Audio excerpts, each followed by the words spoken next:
आइए जानते हैं कि इंपोर्ट एक्सपोर्ट लाइसेंस क्या होता है और इसके रजिस्ट्रेशन में क्या प्रक्रिया, क्या क्या डॉक्यूमेंट रिक्वायर्ड होती है। इंपोर्ट एक्सपोर्ट लाइसेंस जो हमें, चाहे हम इंपोर्ट का बिजनेस करें चाहे एक्सपोर्ट का बिजनेस करें, दोनों परिस्थिति में हमें इंपोर्ट एक्सपोर्ट लाइसेंस की जरूरत होती है।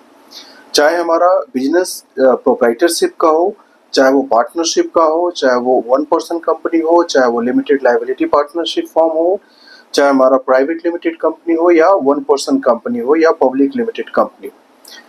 इसमें से कोई भी लीगल स्टेटस जो कंपनी रजिस्टर्ड है, उस बिजनेस रजिस्टर्ड है, उसमें से इंपोर्ट एक्सपोर्ट का बिजनेस करता है या दोनों करता है, may be doing the business either the export और इम्पोर्ट और may be both, in that situations आपको इंपोर्ट एक्सपोर्ट लाइसेंस लेना जरूरी है, मैंडेटरी है।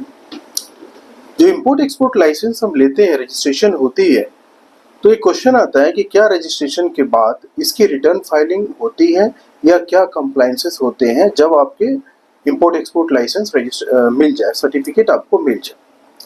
देखिए, जब भी इंपोर्ट एक्सपोर्ट लाइसेंस आपको मिलता है तो उसमें आपको रजिस्ट्रेशन होने के बाद इसमें कोई भी कंप्लायंस की जरूरत नहीं होती है या कोई भी रजिस्ट्रेशन की जो रिटर्न फाइलिंग है उसकी जरूरत नहीं होती है। इसमें जब एक रजिस्टर्ड हो जाए तो ना तो इसको रिटर्न फाइलिंग होगी, ना अदर कंप्लायंस की इसमें जरूरत होती है।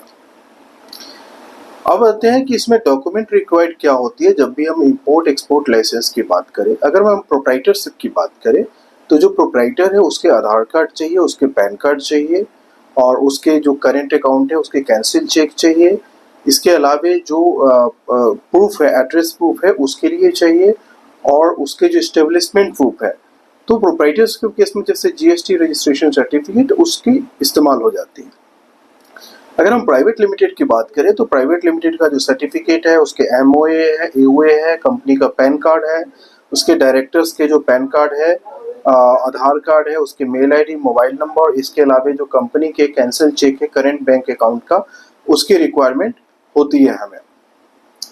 जब या हम अगर एलएलपी की बात करें या पार्टनरशिप फॉर्म की बात करें तो उसमें रजिस्ट्रेशन सर्टिफिकेट है, इसके अलावा जो पार्टनरशिप एग्रीमेंट है या एलएलपी एग्रीमेंट है, इसके अलावा जो पार्टनर्स है उसके केवाईसी है, उसके मेल आईडी, मोबाइल नंबर है और जो कंपनी के बैंक अकाउंट है, करेंट बैंक अकाउंट, उसकी कैंसिल चेक चाहिए होती है। सिमिलर आपके प्राइवेट लिमिटेड के केस में है, सिमिलर आपके 1 पर्सन कंपनी के केस में और सिमिलर पब्लिक लिमिटेड के कंपनी के केस में है। तो जब भी हम इंपोर्ट एक्सपोर्ट लाइसेंस के लिए अप्लाई करें तो ये डॉक्यूमेंट हमें रेडी मोड में रखना चाहिए, रेडी करके रखना चाहिए। और इसमें जो सबमिशंस है आपके पास, सबमिट करने के 2 रास्ते हैं। पहला रास्ता होता है थ्रू डिजिटल सिग्नेचर और दूसरा होता है आधार बेस्ड ओटीपी। तो जो आधार बेस्ड ओटीपी है उससे भी आप सबमिट कर सकते हैं और जो डिजिटल सिग्नेचर के थ्रू भी आप सबमिट कर सकते हैं। तो कोई भी पर्सन जो अपने इंपोर्ट एक्सपोर्ट लाइसेंस का रजिस्ट्रेशन कराना चाहते हैं, लाइसेंस लेना चाहते हैं, उनको इस, चाहे आपकी कंपनी का लीगल स्टेटस कुछ भी हो, सारे डॉक्यूमेंट आपको अरेंज करके रखना पड़ेगा और देन आपको फाइल करनी चाहिए इंपोर्ट एक्सपोर्ट लाइसेंस के लिए। इंपोर्ट एक्सपोर्ट लाइसेंस मिलने के बाद इसकी कोई रिटर्न फाइलिंग नहीं होगी, कोई कंप्लायंस की जरूरत नहीं होती है। हाँ, जब आप अपना इंपोर्ट एक्सपोर्ट बिजनेस करेंगे तो उसमें आपको मेंशन, अपना इंपोर्ट एक्सपोर्ट लाइसेंस मेंशन करना होता है। To get more information related to import export license, please subscribe our channel. Thank you so much.